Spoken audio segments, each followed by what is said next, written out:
Ladies and gentlemen, friends and family, everybody out there, huge hugs from down south. I hope you guys are doing truly well. I hope you are having a wonderful end to the week. It is a preparation day, which means it is the 6th day. And today we are preparing for the 7th day. And the 7th day is a day that is marked strictly for people that are the children of our Creator.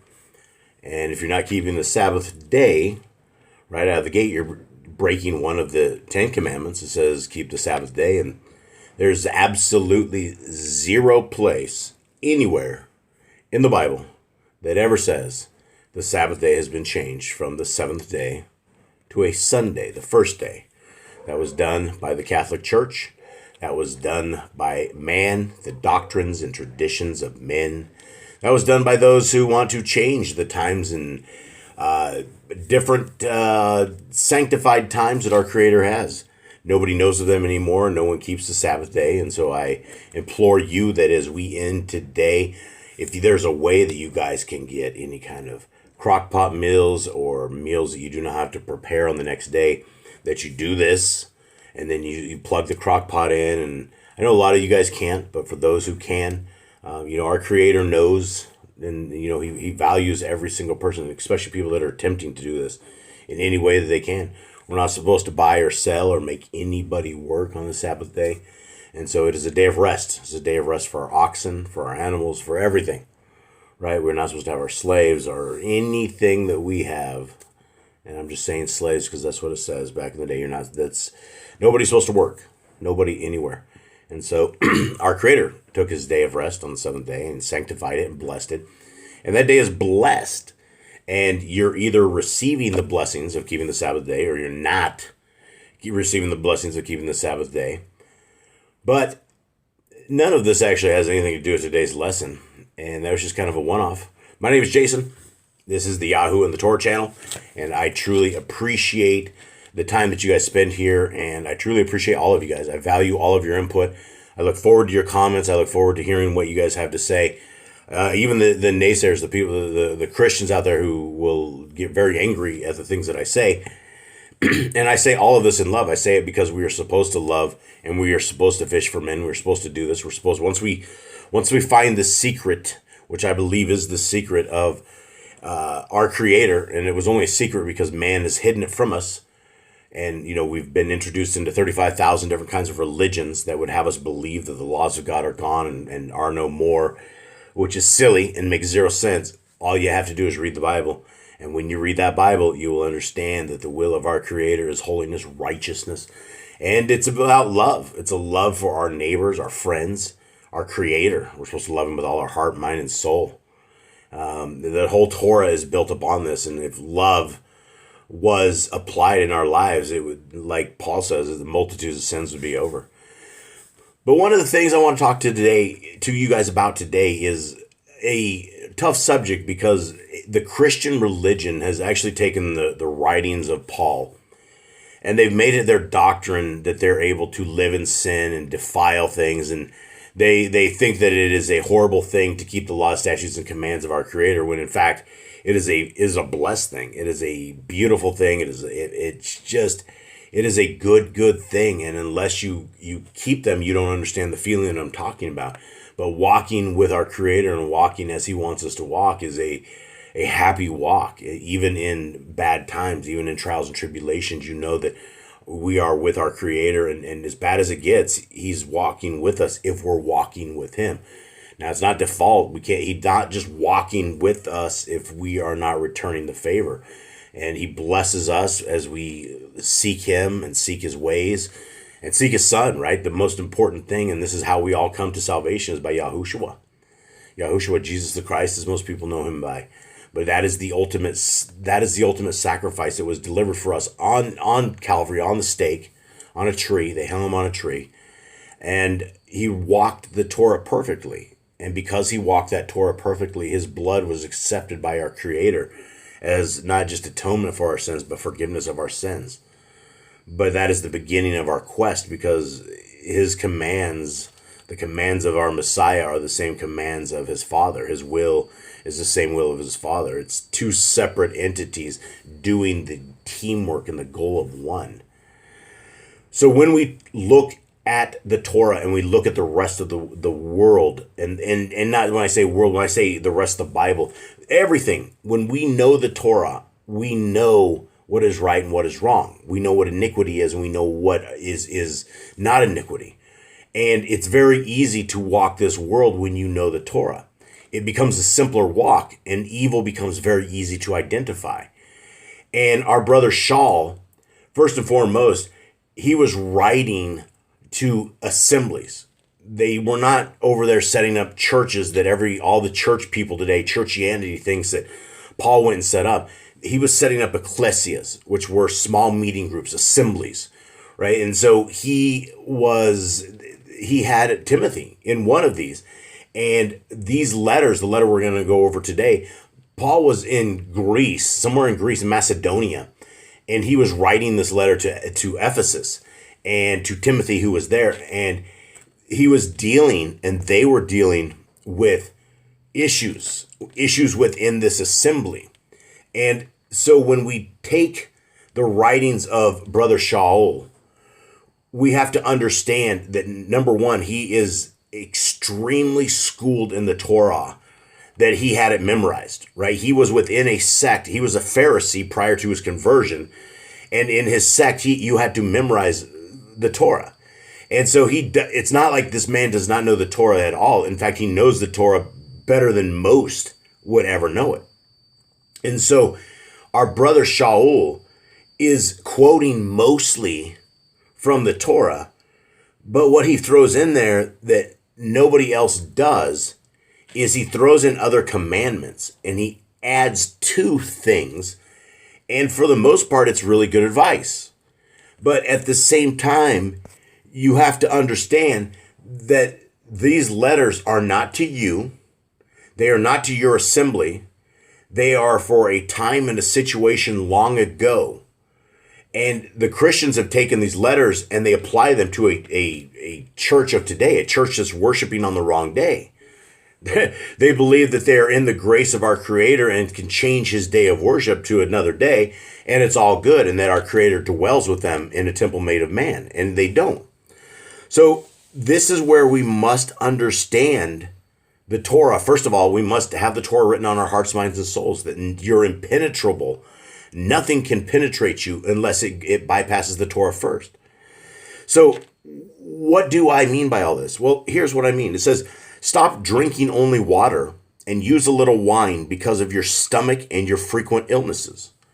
So this couldn't be to you or to me unless somehow he knew that we were sick all the time or somebody was sick. Most people aren't sick all the time, right? And that was the NIV version of this. And in the King, it says, drink no longer water, but use a little wine for thy stomach's sake and thine often infirmities. So he is talking, this letter and this advice and this entire thing we're about to go over is to a person who is sick. He is leading a little assembly. He's over there ministering, being their doctrinal guide, their rabbi, I guess, per se. And that is a problem here because it's not to us. None of this stuff is to us. And he was writing this to, where's this one at? This one was the better one that I found. So Ephesus is right here. This is where Timothy was. Timotheos was in Ephesus. And the letter from Brother Shaul came from Macedonia, up at the top by 7, very, very top there. And so this is where this is going. This is not coming out of Jerusalem. It is coming out of like almost the Greece area.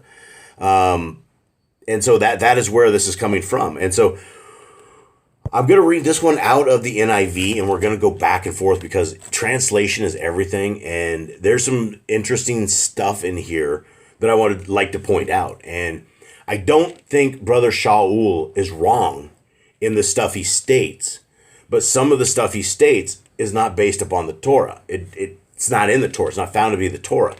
One place specifically in this chapter is where it talks about who was qualified as a widow, and he puts an age of 60, which is 60 years.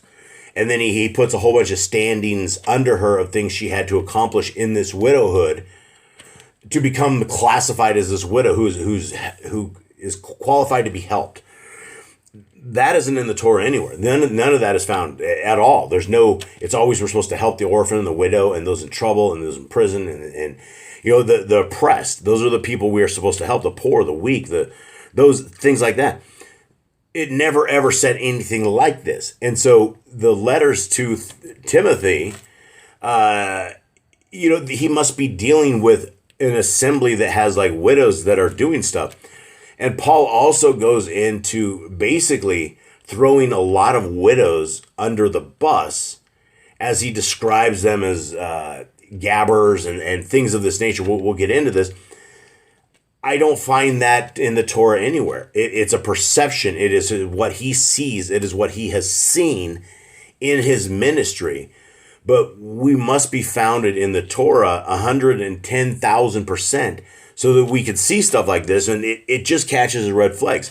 Again, the Christians have put their entire doctrine onto this, and it's dangerous, but if you understand Paul, it's not, right? Let's go into this. This is about widows, elders, and as it says, slaves. Do not, verse 1, 1 Timothy 5:1, do not rebuke an older man harshly, but exhort him as if he were your father. Treat younger men as brothers, older women as mothers, and younger women as sisters with absolute purity. Give proper recognition to those widows who are really in need. This is where he goes into, this is interesting, but this is true. But if a widow has children or grandchildren, these should learn first of all to put their religion into practice by caring for their own family and so repaying their parents and grandparents, for this is pleasing to God. Now, this is absolutely true. This is the Torah command that we have is essentially take care of our family. There's the whole concept of nursing homes and care centers and maybe hospice is okay, I guess. But I mean, the bottom line is we are supposed to be taking care of our people ourselves, right? We're supposed to be doing the dirty work of cleaning the diapers and trying to get the old people into showers and trying to make the best of them on their way out. Give them a little bit of dignity. And it is hard. It is hard. I've dealt with quite a few old people, and I've walked with quite a few old people to the end. And it is sad. It is very, very, very sad. And they wouldn't want this. They wouldn't want their families seeing this. And the best we can do is give these same people that, used to wipe our butts the same dignity on the way out and love, right? And it's all about love. So this is very important right here. And this is really, really good advice. And so he's when he says put your religion into practice, it's the other version over on the left-hand side right here, the king. It says first to show piety at home. So what they say here is to put their religion into practice. What is your religion? Well, your religion should be the walk with the Torah. That is your religion. Everybody's religion. You don't need a name for it. The only thing we have this close is a Hebrew person, a people of our Creator. People that keep the law, statutes, and command are called the Hebrew people, Hebrews. So let's move on. Verse 5. The widow who is really in need and left all alone puts her hope in God, Yahuwah, and continues night and day to pray to ask Yahuwah for help. But the widow who lives for pleasure is dead even while she lives. So this is very interesting because the widows have always had a spot in the Torah. There's always been a widow who's done something, and I've known a lot of widows, and there's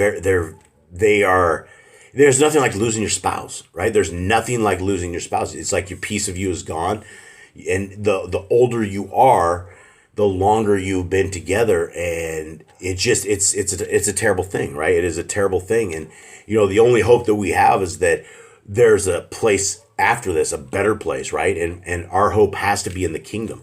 Our hope has to be in the words of our Creator, who has said that we will have a spot in the kingdom. And I'm sorry for the dogs barking. I can't do anything about it. I'm like locked in a little tiny room, windows closed, and I can still hear this psychopath going nuts. Okay, so here we go. So verse 7. Give the people these instructions so that no one may be open to blame. So he's talking about their congregation, Timothy's congregation. Give them all these instructions about the widow, right? And how it should be and what defines a widow. Anyone who does not provide for their relatives, and especially for their own household, has denied the faith and is worse than an unbeliever. And on the left-hand side in the king, it says worse than an infidel, right? Where we heard that, infidels. So those are harsh words, right? Those are extremely harsh words. And, who wants to be worse than an infidel? But that is the role that we have. That is the role of children. And children are supposed to take care of their family. It's, down here in South America, there's no such thing as nursing homes. Like, first of all, the people are so poor, they wouldn't be able to put them in. I'm sure there are specialty ones or smaller ones, but it is absolutely nothing like North America. There's a nursing home in every town and every place. Everybody's trying to find a place to park the old. And yes, it is a hassle. It is a problem, but it is also a blessing. And it is also the way that we should go forward. And this was Paul's reiterating here. So this is the next part here. We'll discuss it. No widow may be put on the list of widows unless she is over 60, has been faithful to her husband, and is well known for her good deeds, such as bringing up children, showing hospitality, washing the feet of the Lord's people, helping those in trouble, and devoting herself to all kinds of good deeds. Okay, so this is the problem with Paul's stuff, is all of these may be really, really good advice, but I don't know who he is that he puts a age on somebody that's over 60. Obviously, it has been faithful to her husband, but this list I don't know what this list is they're even talking about, like that to help the widows list or something. These are the qualifications, but this is not Torah, guys. And this is in, there's nothing in the Torah. Yes, we need to wash the feet of the people. We need to do what the Messiah did. And we should be doing good deeds, right? We should be doing this by default. This is not something extracurricular, which is not something that we do once in a while and call it good. This is our way of life, right? Passing the guy with the sign up that says need money. When is the last time you bent down, gave him a buck, and ministered to him and prayed with him, and showed him just a little bit of love, a little bit of compassion, gave him a hug? I mean, all these people want hugs, right? So that's what we should be doing all the time. So this is Paul's extra stuff, right? This is not Torah based, and this is not laws that we have anything. It's probably good advice for the situation that Timothy was in, that he was being written to. Verse 11, as for younger widows, do not put them on such a list, for when their sensual desires overcome their dedication to Christ, they want to marry. Thus they will bring judgment on themselves because they have broken their first pledge. Okay, so their first pledge would be our Creator, right? When a lot of widows are always crying to our Creator, right? They're broken people, and it's extremely sad. It's extremely hurts, and it's like there's a lot of pain in being a human, but what an experience and what a ride to have these experiences, and to be able to, one day, based on our brain activity and what we record, maybe our Creator will give us the way to replay everything that we did down here and everything that we're doing right now. We'll go back and watch it, whether we'll want to watch our episode of what we're doing or not. That's where we need to be careful, right? Because it does say that every word and every deed and every act will be recorded on the tablets in the Shamayim, and so we need to be accountable for this in all. So let's go to the next thing. And this is what Paul is throwing everybody on the side. He goes, besides. They get into the habit, he's talking about widows, young widows. They get into the habit of being idle and going about from house to house. And not only do they become idlers and also busybodies who talk nonsense, saying things they ought not to. So then he goes on, I counsel younger women to marry, to have children, to manage their homes, and to give the enemy no opportunity for slander. Again, really super good advice. But there is nothing in the Torah that says widows need to remarry, ever. There's nothing that says that. They do not have to. But he says, I counsel my women too.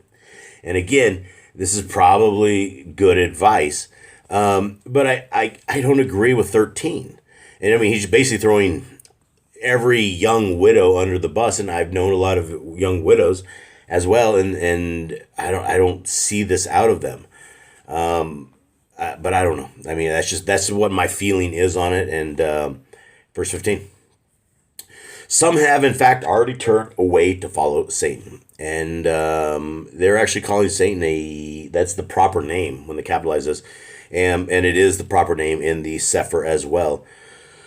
So if any woman who is a believer has widows in her care, and here's something interesting. Look at verse 16 on the left-hand side, and look at the difference between translations. It says, if any man or woman that believeth have widows, and the one on the right says, if any woman who is a believer has widows in her care, she should continue to help them and not let the church be burdened by them, so that the church can help those widows who are really in need. And the church is a wrong translation. This is not, church is a man-made translation on this. It's actually an ecclesia, it's an assembly. But this is, let's look at the correct translation on this. Right here. Right here. So 16, the version says, if any man or woman, right? And so if you don't know the right translation, or if it looks funky, and it looked funky to me, so if any woman, so to me that would let the man off the hook, but it is not woman. It's if any man or woman that believes have widows, let them relieve them, and not let the called out assembly be charged, that it may relieve them that are widows indeed. So basically it's saying, if you have the ability to take care of a widow, you need to take care of that widow and help them, versus putting the load of a broken person on the load of this assembly. Again, this is all Paul's doctrine, right? This is what Paul says. It's not Torah anywhere in there. It doesn't say anything about the Torah. And then let's roll back to the other version. It's a little more readable in this.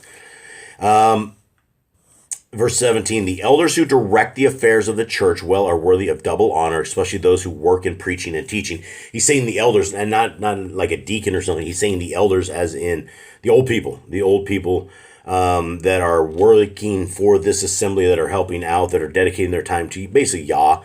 But I'm not saying like churches of today. Right, my mom and I, again, we went to church after. We went to so many churches, and then when we settled on one, we went Sunday night, Wednesdays, all the little festivals that they have, the satanic pagan festivals they have. We went there all the time, and we would clean the church. She would sign up and clean this church. It wasn't a huge church, but the way my mom cleaned, it took us 8-9 hours, and so we would clean the church, and that was her works, that was her stuff, right? And my mom still does not understand that Sunday is the wrong day to worship, because she's so brainwashed. She's brainwashed by all the people around her, all the indoctrination, and it's sad. But anyway, this is not doctrine, right? This is not law. This is just advice by Paul. So don't take it for scripture. Verse 18, for scripture says, do not muzzle an ox while it is treading out the grain, and the worker deserves his wages. And indeed it says that, both of those. Do not entertain an accusation against an elder unless it is brought by 2 or 3 witnesses.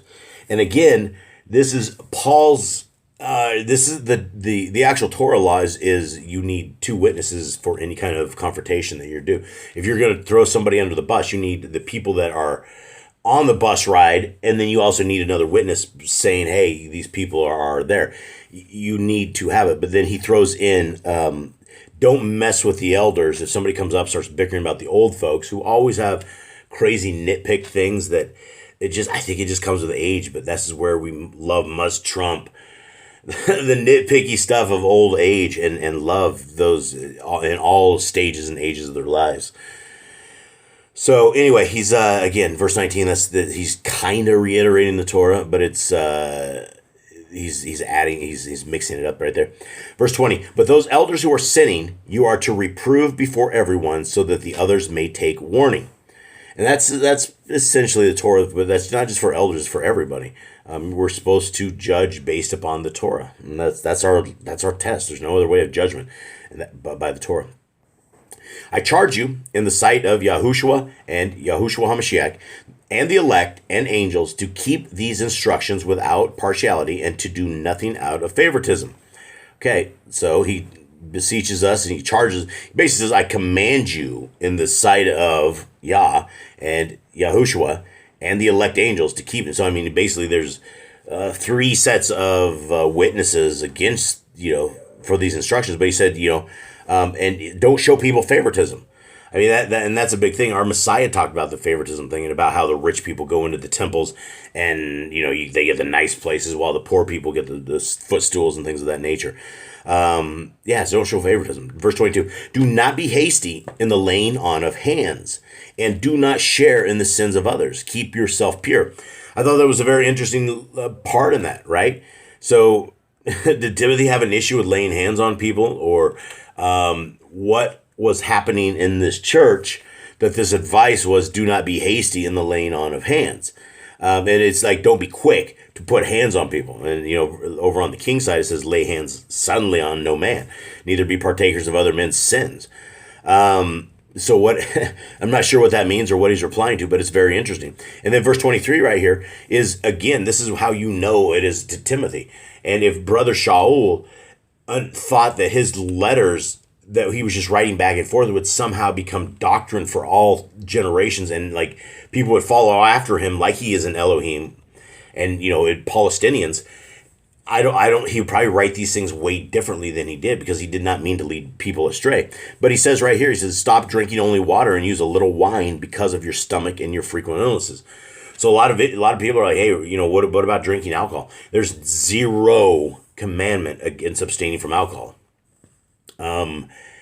There's just none. And so it talks about drunkard and being a drunkard, but that's a far line from taking a drink or drinks, whatever, right? So verse 24, 23, right? So that's not to us. That's to Timothy, right? So this whole letter is to him, not to us. Verse 24, the sins of some are obvious, reaching the place of judgment ahead of them. The sins of others trail behind them. In the same way, good deeds are obvious, and even those that are not obvious cannot remain hidden forever. So there we go. And that is the end of our Paul chapter, Paul for Timothy here. And, it's like these things, we need to talk about them. We should always talk about them. And if you guys think that I'm off, or, and I know I've battled Palestinians for, 5 years, and I've offended so many people. And I've become less brash and a little more kind. But at the end of the day, most people are arguing this with me have never, ever read their Bibles. And all I am is a ginormous parrot. I am Jason, the ginormous parrot. And I'm parroting the same stuff we read. That's why we read it in context, the entire chapter. If I can't figure it out, I run between translations. And I had to run a lot of translations on this. I tried out in the Sefer on this. I read for a couple days in the Sefer. Couldn't do it, and it didn't make sense. Some of these letters by Paul do not make sense coming out of the Sefer, whereas I need to be dumbed down a little bit, and you take the NIV, but then you end up with crazy translation errors, about women and men and things of that nature as well. So translation is everything. Multiple translations is everything, and I hope you read your books. I hope you read your Bibles. I hope you read the Genesis, Exodus, Leviticus, Numbers, Deuteronomy. I hope you guys are in the Word. And I hope some of this is helping you guys. I hope this is helping you guys out. I don't know if I'll have another video before Shabbat. So that means we will be signing off. And the next time we will talk is probably either Shabbat Eve when we do a commandment video, which we will actually work on prior to Shabbat. So all we got to do is just put the video down. So we're just reading Torah out essentially on Shabbat. And for those of you who haven't joined in the Torah stuff, guys, we would invite you to take a look at it and enjoy the words of God. Guys, if there's a command that upsets you, that doesn't make any sense, let's talk about it. Let's put it in the comments, because if you have it, a lot of other people would have it as well. So guys, much love to everybody out there. I hope you are well, and Shabbat Shalom.